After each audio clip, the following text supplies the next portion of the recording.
ദൈവനാമത്തിന് മഹത്വമുണ്ടാകട്ടെ.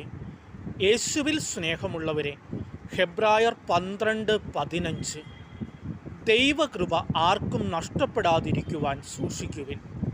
വിദ്വേഷത്തിൻ്റെ വേര് വളർന്ന് ദ്രോഹം ചെയ്യാതിരിക്കുവാൻ ശ്രദ്ധിക്കുവിൻ. വിദ്വേഷം മൂലം പലരും അശുദ്ധരായിത്തീർന്നു. ഹല്ലേലൂയ.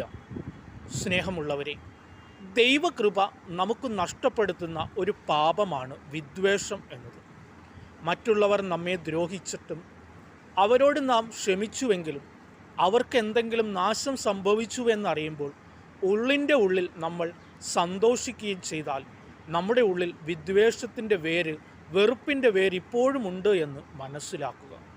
സ്നേഹമുള്ളവരെ, യേശുവിനെ പോലെ, യേശു നമുക്ക് കാണിച്ചു തന്ന മാതൃക പോലെ ശത്രുക്കളെ സ്നേഹിക്കുവാനും അവർക്ക് വേണ്ടി പ്രാർത്ഥിക്കുവാനും നമുക്ക് സാധിക്കണം. വിദ്വേഷത്തിൻ്റെ വേര് എടുത്തുമാറ്റി ദൈവകൃപ കൂടുതലായി നമ്മുടെ ഉള്ളിലേക്ക് സ്വീകരിക്കുവാൻ നമുക്ക് പരിശ്രമിക്കാം. ദൈവം അനുഗ്രഹിക്കട്ടെ. ആമേൻ.